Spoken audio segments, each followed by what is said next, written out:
اس کے بعد ذکر شروع ہو رہا ہے حضرت ابراہیم علیہ السلام کا. وہ بات سمجھ لیجیے کہ کیا وجہ ہے اس کی. دیکھیے حضرت ابراہیم کی نسل کی یہ 2 شاخیں چلی، ویسے تو 3 ہیں. عام طور پر لوگوں کے علم میں ہے کہ 2 بیویاں تھیں. حضرت ہاجرہ سے حضرت اسماعیل پیدا ہوئے، بڑے تھے. حضرت سارہ سے حضرت اسحاق، ان کے بیٹے یعقوب، یعقوب کے 12 بیٹے بنی اسرائیل.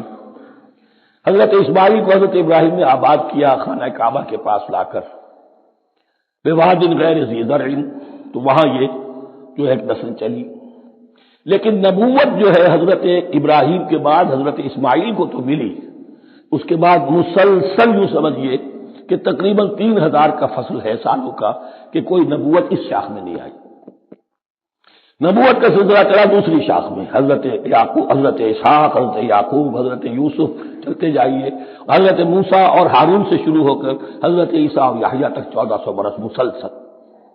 اگرچہ تیسری شاخ بھی تھی، بنو قطورہ کہلاتے، تیسری اہلیہ آپ کی تھی قطورہ. بنی قطورہ میں سے ان کی اولاد بڑی کثیر تھی. ان میں سے ایک مدین تھے، مدین یا مدیان. ان میں حضرت شعیب کی بعثت ہوئی تھی. حضرت شعیب بھی حضرت ابراہیم کی نسل میں سے ہیں لیکن بنی مدیان میں سے. بہرحال اب چونکہ حضور کی بعثت ہوئی بنی اسماعیل میں، ادھر بنی اسرائیل ہے، ان سے یہ خطاب ہو رہا ہے سابقہ امت مسلمہ. اور اب یہ امامت الناس منتقل ہونے والی ہے بنی اسرائیل سے بنی اسماعیل کو. تو اب اگر اس انتقال کے وقت نقل، اگر وہ جو کامن فیکٹر ہے اس کا تذکرہ کیا جائے تو بات آسان ہو جائے گی. ابراہیم ہی تو جد امجد ہے نا تمہارے. تم یعقوب کی اولاد ہو ٹھیک ہے، لیکن یعقوب کس کے بیٹے تھے؟ اسحاق کس کے بیٹے تھے؟ ابراہیم کے. تو یہ دوسری نسل بھی تو ابراہیم ہی کی ہے. اس حوالے سے ان کے لیے سہل بنایا جا رہا ہے کہ بات کو سمجھو. یہ صرف یہ ہے کہ 2 پیڑھی اوپر جا کر مل گئے اور لانا کھا چلا.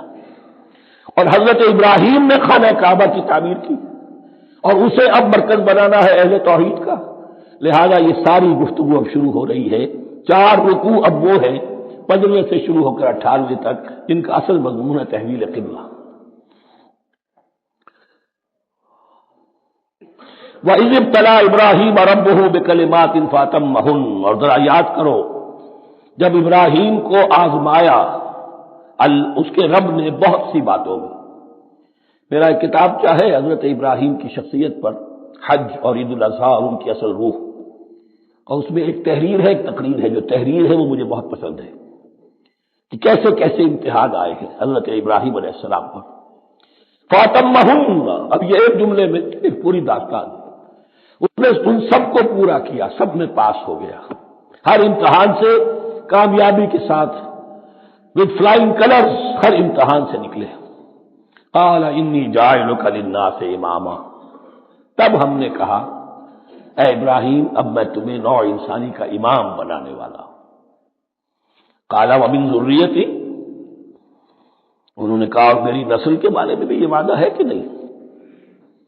قال لا ینال عہد الظالمین، فرمایا میرا یہ عہد ظالموں سے متعلق نہیں ہوگا. مطلب کیا ہوا کہ تمہاری نسل میں سے جو صاحب ایمان ہوں گے، نیک ہوں گے، سیدھے راستے پر چلیں گے، ان سے ہمارا وعدہ ہے، لیکن نسلیت کی بنیاد پر نہیں ہے کہ جو بھی تمہاری نسل میں سے لازماً وہ اس وعدے کا مصداق بن جائے. وَإِذْ جَعَلْنَا الْبَيْتَ مَثَابَةً لِلنَّاسِ وَأَمْنًا، اور یاد کرو جب کہ ہم نے گھر کو، اپنے گھر کو، بیت اللہ کو قرار دے دیا لوگوں کے لیے زیارت کی جگہ، لوٹ کے آنے، لوٹ کر آؤ، حج کرو. مثابۃ للناس وامنا، اور اسے امن کا گھر قرار دے دیا. فاتخذوا من مقام ابراہیم مصلی، اور ہم نے حکم دیا کہ مقام ابراہیم کو اپنی جائے نماز بنا لو، نماز پڑھنے کی جگہ بنا لو. آج کل تو بعض علماء نے یہ کہا ہے کہ مقام ابراہیم سے مراد کوئی خاص پتھر نہیں ہے، بلکہ اصل میں وہ تو پوری جگہ جو تھی وہ مقام ابراہیم، حضرت ابراہیم وہاں آباد ہوئے تھے. لیکن صحیح بات وہی ہے جو ہمارے سلف سے چلی آ رہی ہے، روایات پختہ ہیں اس کے بارے میں کہ جس طریقے سے حجر اسود جنت سے آیا ہے، ایسے ہی یہ بھی ایک پتھر تھا کہ جو جنت سے لایا گیا حضرت ابراہیم کے لیے جب وہ تعمیر کر رہے تھے. کوئی اور ذرائع تو ابھی تھے ہی نہیں، اس کے اوپر وہ کھڑے ہوتے تھے اور یہ پتھر ہی اونچا ہوتا جاتا تھا خود. اب جیسے جیسے تعمیر اوپر جا رہی ہے، اس کے لیے یہ پتھر اونچا ہوتا تھا، وہ پتھر ہے جو مقام ابراہیم اب بھی محفوظ ہے، اور وہاں پر پھر طواف کر کے کعبے کا مکمل، پھر اس کے آس پاس جو ہے 2 رکعت جو ہے وہ ادا کی جاتی ہے نماز۔ وَعِدْنَا إِلَىٰ إِبْرَاهِيمَ وَإِسْمَاعِيلَ أَن طَهِّرَا بَيْتِيَ لِلطَّائِفِينَ وَالْعَاكِفِينَ وَالرُّكَّعِ السُّجُودِ، اور ہم نے عہد لے لیا تھا ابراہیم اور اسماعیل سے کہ تم دونوں ہمارے اس گھر کو، بیتیا میرے اس گھر کو پاک رکھو۔ اب یہ تطہیر بھی دونوں طرح کی ہوگی، ظاہری صفائی بھی ہو، گند نہ ہو، تاکہ زائر آئیں تو ان کے دلوں میں جو کدورت پیدا نہ ہو، کوفت نہ ہو، کھلی فضا ہو، صاف رکھو، اور تطہیر باطنی، وہاں توحید کا چرچا ہو، کوئی اور کفر اور شرک جو ہے وہ نہ آنے پائے۔ ان طہرا بیتی للطائفین والعاکفین، طواف کرنے والوں کے لیے، اعتکاف کرنے والوں کے لیے، والرکع السجود، اور رکوع اور سجود کرنے والوں کے لیے۔ وَإِذْ قَالَ إِبْرَاهِيمُ رَبِّ اجْعَلْ هَٰذَا بَلَدًا آمِنًا وَارْزُقْ أَهْلَهُ مِنَ الثَّمَرَاتِ مَنْ آمَنَ مِنْهُم بِاللَّهِ وَالْيَوْمِ الْآخِرِ۔ اور یاد کرو جب کہ ابراہیم نے کہا تھا، اے میرے پروردگار اس گھر کو امن کی جگہ بنا دے، اور اس کے رہنے والوں، اس کے ہاں آباد ہونے والوں کو، یعنی بنی اسماعیل کے لیے ان کو رزق عطا فرما، میووں کا اور پھلوں کا۔ من آمن منہم باللہ والیوم الآخر، اب یہاں حضرت ابراہیم خود رک گئے کہ میں اپنی ساری اولاد کے لیے یہ دعا نہ کروں، اس لیے کہ وہاں روک دیا گیا تھا لا ینال عہد الظالمین، تو جو بھی ان میں سے ایمان اور عمل صالح والے ہوں اور یوم آخر پر ایمان رکھتے ہوں، اجعل ھذا البلد آمنا وارزق اہلہ من الثمرات من آمن منہم باللہ والیوم الآخر۔ اب یہاں دیکھیے اللہ تعالیٰ نے گویا کہ ہم کہیں گے ازرہ شفقت مسکراتے ہوئے گویا کہ فرمایا کہ ابراہیم، قال ومن کفر، تمہاری اولاد میں سے جو کفر کرے گا، فأمتعہ قلیلا، اس کو بھی میں دنیا کا ساز و سامان تو دوں گا، امامت میں شامل نہیں کر سکتا، لیکن یہ کہ دنیاوی طور پر مال و متاع جو ہے وہ ان کو بھی میں دوں گا۔ ومن کفر فأمتعہ قلیلا ثم اضطرہ الی عذاب النار، ہاں پھر اسے کشاں کشاں لے آؤں گا جہنم کے عذاب کی طرف، وبئس المصیر، اور وہ بہت ہی بری جگہ ہے لوٹنے کی۔ وَإِذْ يَرْفَعُ إِبْرَاهِيمُ الْقَوَاعِدَ مِنَ الْبَيْتِ وَإِسْمَاعِيلُ، اور یاد کرو جب کہ ابراہیم اٹھا رہے تھے ہمارے گھر کی بنیادوں کو، اور اسماعیل، باپ بیٹا دونوں لگے ہوئے تھے۔ یہاں لفظ جو قواعد آیا ہے اس کو نوٹ کیجئے، قواعد قاعدے کی جمع ہے، اور یہ بنیادوں کو کہا جاتا ہے، اور اس میں اشارہ ہے حضرت ابراہیم اصل معمار اور بانی نہیں ہے کعبے کے، کعبہ بنایا ہے حضرت آدم نے، ان اول بیت وضع للناس للذی بمکہ، پہلا گھر۔ اب کیسے ممکن تھا حضرت آدم علیہ السلام کے زمانے سے لے کر اور حضرت ابراہیم تک کم و بیش جو ہے 4000 برس ہے، عام اندازہ جو ہے تورات کا اگر آپ لگائیں تو کوئی مسجد نہیں بنی ہوگی کیا؟ یہ پہلا گھر ہے، پہلا وہ گھر خدا کا، تو اس کی بنیادیں رہ گئی تھی، باقی وہ امتداد زمانہ سے، اور چونکہ یہ سیلاب کا راستہ تھا، سیلاب کی وجہ سے وہ سب جو ہے دیواریں بہہ گئی تھی، صرف بنیادیں تھیں، ان بنیادوں کو پھر وَإِذْ بَوَّأْنَا لِإِبْرَاهِيمَ مَكَانَ الْبَيْتِ، یہ سورہ حج میں جا کر مضمون تفصیل سے آئے گا۔ اب میں آئے گا کہتا ہوں، آ چکا ہے حقیقت کے اعتبار سے، اس لیے کہ یہ ساری مکی صورتیں ہیں جو نازل ہو چکی ہیں سورہ بقرہ سے بہت پہلے۔ تو جب وہ ان بنیادوں کو اٹھا رہے تھے تو دعائیں مانگ رہے تھے، ربنا تقبل منا انک انت السمیع العلیم، اے رب ہماری اس کوشش کو، ہماری اس مشقت کو، محنت کو قبول فرما۔ باہر گھر بنا رہے ہیں، پتھر اٹھا اٹھا کر لا رہے ہیں، حضرت اسماعیل کی عمر اس وقت لگ بھگ 13 برس ہے، ہاتھ بٹا رہے ہیں، ربنا تقبل منا انک انت السمیع العلیم، اے رب ہماری اس کوشش کو شرف قبول عطا فرما، یقیناً تو سب کچھ سننے والا اور جاننے والا ہے۔ ربنا وجعلنا مسلمین لک، اور اے رب ہمیں اپنا فرما بردار بنائے رکھ۔ نوٹ کیجئے ابراہیم کہہ رہے ہیں، تو میں اور آپ اگر مطمئن ہو جائیں کہ میری موت لازماً حق پر ہوگی تو بہت بڑا دھوکہ ہے۔ ڈرتے رہنا چاہیے، اللہ کی پناہ طلب کرتے رہنا چاہیے۔ ربنا وجعلنا مسلمین لک، اے اللہ ہم دونوں کو اپنا فرما بردار بنائے رکھ، ومن ذریتنا امۃ مسلمۃ لک، اور ہم دونوں کی نسل میں سے اٹھائیو برپا کی جو ایک امت جو تیری فرما بردار امت ہو۔ وارنا مناسکنا، اور اے پروردگار تیرا گھر تو ہم نے یہ بنا دیا، اب اس کے جو رسومات ہیں وہ ہمیں سکھا، جو مناسک حج ہیں، ارنا مناسک ہے، اب کیسے حج کریں، کیا آداب ہوں گے، طواف کیسے ہوگا، کیا کریں گے، وتب علینا، اور ہم پر اپنی شفقت کی نظر فرما، انک انت التواب الرحیم، یقیناً تو ہی ہے بہت ہی زیادہ توبہ کا قبول فرمانے والا اور شفقت کے ساتھ رجوع کرنے والا اور رحم فرمانے والا۔ ربنا وبعث فیہم رسولا منہم، اور اے ہمارے پروردگار ہماری اس نسل میں، اب چونکہ ہماری نسل مراد ہے بنی اسماعیل، بنی اسرائیل اسماعیل کی نسل میں سے تو نہیں ہے، یہاں دونوں کی نسل سے مراد ہے تو وہ بنی اسماعیل، ہماری اس نسل میں اٹھائی ہو ایک رسول انہی میں سے، باہر کا نہ ہو، کوئی مغایرت کا اجنبیت کا پردہ حائل نہ ہو، وہ کیا کرے، یتلو علیہم آیات کا، تیری آیات ان کو پڑھ کر سنائے، وَيُعَلِّمُهُمُ الْكِتَابَ وَالْحِکْمَةَ، اور صرف سنائے نہیں، تعلیم دے انہیں کتاب اور حکمت کی، صرف سنا دینا تو بہت آسان کام ہے، سکھانا، تعلیم دینا، دلوں میں بٹھانا، اور حکمت، وَيُزَكِّيهِمْ، اور ان کو پاک کرے، ان کا تزکیہ کرے، ان کے دلوں میں تیری محبت اور آخرت کی طلب کے سوا کوئی طلب باقی نہ رہنے دے۔ انک انت العزیز الحکیم، یقیناً پروردگار تو ہی ہے زبردست اور کمال حکمت والا۔ ومن یرغب عن ملت ابراہیم الا من صفح نفسہ، اور ایسا شخص کون سا ہوگا جو ابراہیم کے طریقے سے منہ موڑے، یہ رغبت کا لفظ عربی زبان میں دونوں طرف جاتا ہے، رغبہ الہ، کسی شے کی طرف رغبت ہونا، محبت ہونا، میلان ہونا، اور رغبہ عن، کسی شے سے متنفر ہونا، کسی شے سے ابا کرنا، اس کو چھوڑ دینا۔ وَمَن يَرْغَبُ عَن مِّلَّةِ إِبْرَاهِيمَ إِلَّا مَن سَفِهَ نَفْسَهُ، سوائے اس کے جس نے اپنے آپ کو حماقت ہی میں مبتلا کرنے کا فیصلہ کر لیا ہو، اور کون ہوگا جو ابراہیم کے طریقے سے منہ موڑے۔ وَلَقَدِ اصْطَفَيْنَاهُ فِي الدُّنْيَا، اور ہم نے تو اسے دنیا میں بھی پسند کر لیا تھا، چن لیا تھا، وَإِنَّهُ فِي الْآخِرَةِ لَمِنَ الصَّالِحِينَ، اور یقیناً آخرت میں بھی وہ ہمارے صالح بندوں میں سے ہوں گے۔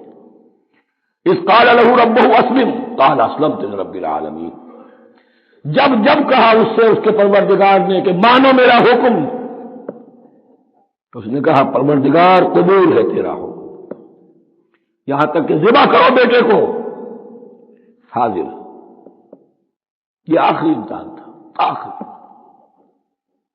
100 برس کی عمر میں، 87 برس کی عمر میں دعائیں مانگ مانگ کر بیٹا لیا تھا اسماعیل۔ حضرت سارہ کے ہاں کوئی اولاد نہیں ہوئی تھی، اب وہ 13 برس کا تھا، بازو بن گیا تھا، اور اس وقت ذبح کرنے کا حکم آیا۔ جب بھی کہا ہم نے مانو ہمارا حکم، قال اسلمت لرب العالمین، اللہ تعالی ہمیں بھی توفیق دے کہ اس کی پیروی کریں۔ وَوَصَّىٰ بِهَا إِبْرَاهِيمُ بَنِيهِ وَيَعْقُوبُ، اور اسی کی وصیت کی تھی ابراہیم نے بھی اپنے بیٹوں کو اور یعقوب نے بھی۔ یا بنی، وہ کیا تھی نصیحت، ہے میرے بیٹو، ان اللہ اصطفیٰ لکم الدین، دیکھو اللہ نے تمہارے لیے دین کو پسند فرما لیا ہے۔ کون سا دین؟ فلا تموتن الا وانتم مسلمون، اور دیکھنا موت نہ آنے پائے مگر فرما برداری کی حالت میں۔ یہی بات آئے گی سورہ آل عمران میں مسلمانوں سے خطاب کر کے، یا ایھا الذین آمنوا اتقوا اللہ حق تقاتہ ولا تموتن الا وانتم مسلمون، اور ان الدین عند اللہ الاسلام ومن یبتغ غیر الاسلام دینا فلن یقبل منہ۔ ام کنتم شہداء اذ حضر یعقوب الموت، کیا تم اس وقت موجود تھے جب یعقوب کی موت کا وقت آیا، جب آدم کی یعقوب پر موت، یہ لفظی ترجمہ ہوگا، اذ حضر یعقوب الموت اذ قال لبنیہ ما تعبدون من بعدی، حضرت یعقوب نے اپنے سارے بیٹوں کو جمع کیا، 12 کے 12، اور مصر میں پہنچ چکے تھے یہ حضرت یوسف علیہ السلام کے ذریعے سے، جو سورہ یوسف میں ساری کہانی آئے گی، وہاں انتقال ہوا۔ تو انہوں نے اپنے بیٹوں کو جمع کیا، اس قال لبنیہ ما تعبدون من بعدی، میرے بعد تم کس کی پوجا کرو گے، کس کی پرستش کرو گے۔ یہ بات نہیں تھی کہ انہیں معلوم نہیں تھا، لیکن یہ کہ ایک میثاق، قول و قرار اور پختہ کرنے کے لیے۔ قالوا نعبد الہک و الہ آبائک ابراہیم و اسماعیل و اسحاق، تو کہا کہ ہم پوجیں گے، بندگی کریں گے، پرستش کریں گے آپ کے معبود کی اور آپ کے آبا ابراہیم، اسماعیل اور اسحاق کے معبود کی، اور یہ کوئی مختلف معبود نہیں ہے، الہ واحد، وہ تو ایک ہی الہ ہے۔ وَنَحْنُ لَهُ مُسْلِمُونَ، ہم اس کے لیے، اس کے سامنے سر جھکاتے ہیں، اسی کی فرما برداری کا اقرار کرتے ہیں۔ تِلْكَ أُمَّةٌ قَدْ خَلَتْ، یہ آیت 2 مرتبہ آئے گی اسی رکوع میں۔ یہ ایک گروہ تھا انسانوں کا جو گزر گیا، ابراہیم، اسماعیل، اسحاق، یعقوب، ان کی اولاد، قد خلت، وہ گزر گئے۔ لہا ما کسبت ولکم ما کسبتم، ان کے لیے تھا جو انہوں نے کمایا اور تمہارے لیے ہوگا جو تم کماؤ گے۔ یعنی یہاں پدرم سلطان بوت کا کوئی مقام نہیں ہے، ہر شخص کے لیے اپنا عمل، اپنا ایمان، اپنی کمائی۔ وَلَا تُسْأَلُونَ عَمَّا كَانُوا يَعْمَلُونَ، تم سے یہ نہیں پوچھا جائے گا کہ وہ کیا کرتے تھے، تم سے پوچھا جائے گا تم کیا کر کے لائے ہو۔ تو راچے ہے پدرم سلطان بوت، تو راچے ہے، تم کیا ہو بھائی، تو اپنی بات کرو، باپ تمہارا سلطان تھا، ہوگا۔ وَقَالُوا كُونُوا هُودًا أَوْ نَصَارَىٰ تَهْتَدُوا، لیکن اس پس منظر میں اب ان کی خباثت کو نمایاں کیا جا رہا ہے کہ یہ تو تھی وصیت ابراہیم کی اور یعقوب کی، اور اس وقت کے یہود و نصارہ کا کیا رویہ ہے، قالوا كونوا هودا أو نصارى تهتدوا، وہی متحدہ محاذ حضور کے خلاف۔ یا تو یہودی، انہوں نے کہا کہ یا یہودی ہو جاؤ یا نصرانی تو ہدایت پر ہو جاؤ گے۔ قل بل ملت ابراہیم حنیفا، کہہ دیجئے نہیں، بل نتبع، ہم تو نتبع یہاں پر محذوف مانیے، بل نتبع ملت ابراہیم حنیفا، نہیں، ہم تو پیروی کریں گے ابراہیم کے طریقے کی، بالکل یکسو ہو کر۔ وما کان من المشرکین، پر وہ مشرکوں میں سے نہیں تھے۔ قولوا آمنا باللہ، اب یہاں مسلمانوں کو حکم دیا جا رہا ہے، دیکھو تم ان کے جو کچھ وہ کہتے ہیں اس کے جواب میں تم یہ کہو، قولوا کہو آمنا باللہ، ہم ایمان رکھتے ہیں اللہ پر، وما انزل الینا، اور جو کچھ نازل کیا گیا ہماری جانب، وما انزل الی ابراہیم و اسماعیل و اسحاق و یعقوب، اور جو کچھ نازل کیا گیا ابراہیم اور اسماعیل اور اسحاق اور یعقوب کی طرف، والاسباط، اور ان کی اولاد کی طرف، وما اوتی موسیٰ و عیسیٰ، اور جو کچھ دیا گیا موسیٰ کو اور عیسیٰ کو، وما اوتی النبیون من ربہم، اور جو کچھ دیا گیا تمام نبیوں کو ان کے رب کی طرف سے، لا نفرق بین احد منہم، ہم ان میں سے کسی کے مابین تفریق نہیں کرتے، ہم سب کو مانتے ہیں۔ دیکھیے ایک ہے تفضیل، کسی کو ایک کو زیادہ افضل سمجھنا دوسرے سے، یہ اور بات ہے، وہ تو سورہ آل عمران میں آئے گا تلک الرسل فضلنا بعضهم علی بعض۔ تفریق یہ کہ ایک کو مانے ایک کو نہ مانے، ان رسولوں میں سے ایک کا انکار سب کا انکار، لا نفرق بین احد منہم ونحن له مسلمون، اور ہم نے تو اسی کی فرما برداری کا قلادہ اپنی گردن میں ڈال دیا ہے۔ فَإِنْ آمَنُوا بِمِثْلِ مَا آمَنْتُمْ، پھر اے مسلمانوں اگر یہ بھی ایمان لائے یہود اور نصارہ بالکل اسی طرح جیسے تم ایمان لائے ہو، نو کمپرومائز، ٹھیک ٹھیک وہی دین اختیار کریں، وہی راستہ جو کہ محمد کے ذریعے سے تمہیں دیا گیا صلی اللہ علیہ وسلم، فَإِنْ آمَنُوا بِمِثْلِ مَا آمَنْتُمْ بِهِ فَقَدِ اهْتَدَوْا، تب وہ ہدایت پر ہوں گے۔ وَإِنْ تَوَلَّوْا، اور اگر وہ پیٹھ موڑ لے، فَإِنَّمَا هُمْ فِي شِقَاقٍ، تو اس کے معنی یہ ہے کہ وہ زدہ میں اور دشمنی کے اندر وہ مبتلا ہو چکے ہیں۔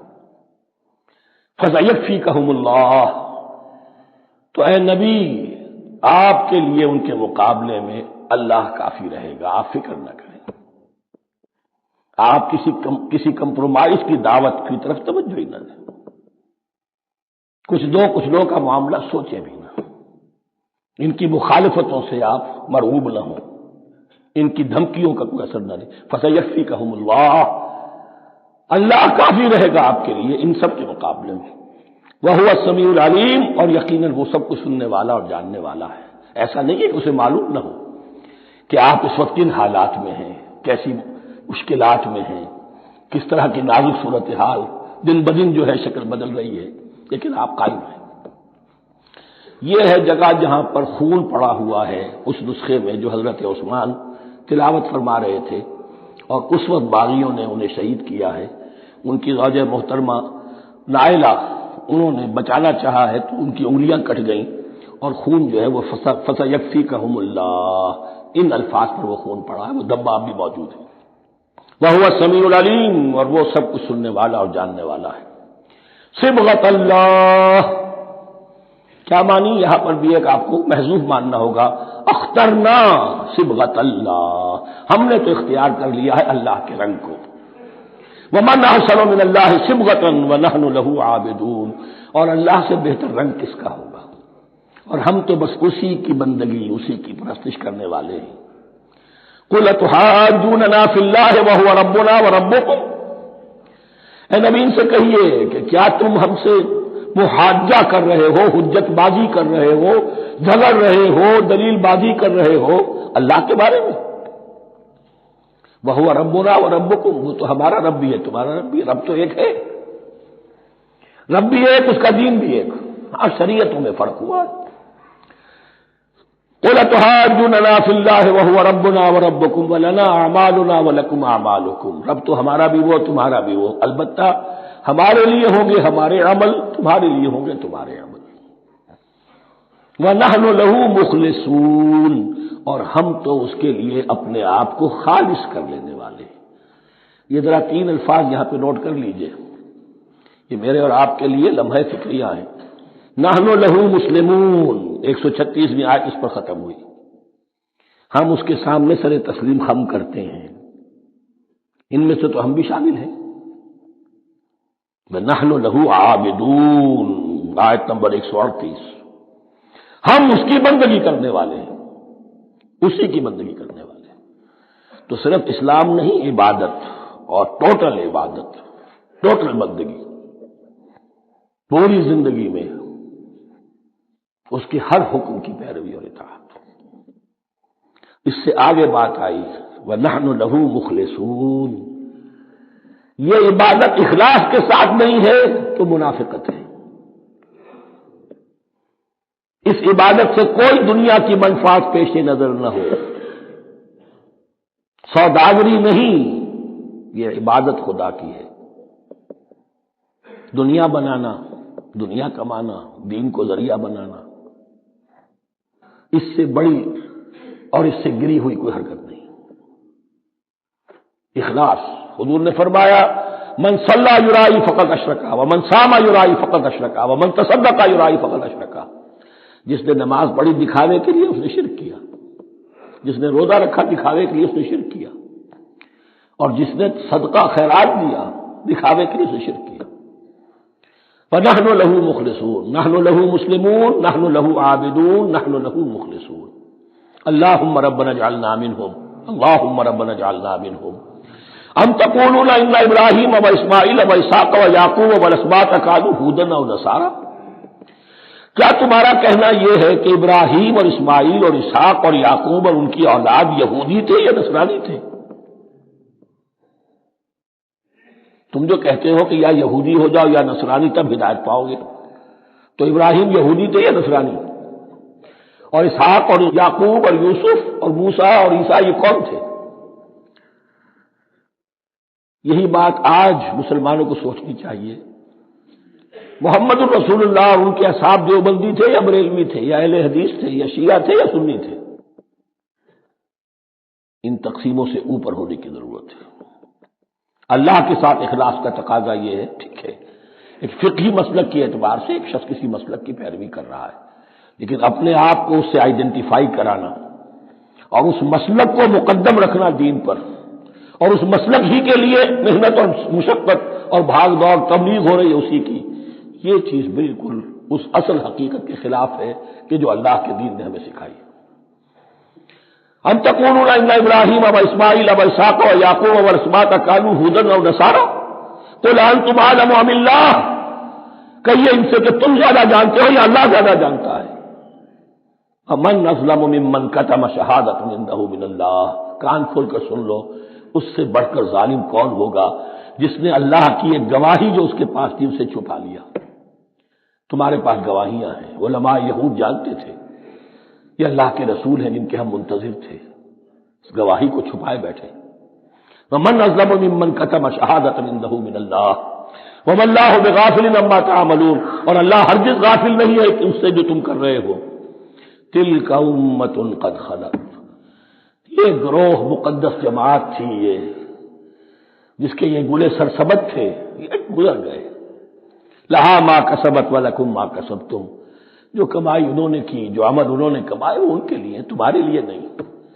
تمہارے لیے وہ ہوگا جو تم کماؤ گے. ولا تسألون عما كانوا يعملون، اور تم سے ان کے عمل کے بارے میں نہیں پوچھا جائے گا کہ انہوں نے کیا کیا، تم سے سوال یہ ہوگا کہ تم نے کیا کیا. بارک اللہ لی ولکم فی القرآن العظیم ونفعنی وإیاکم بالآیات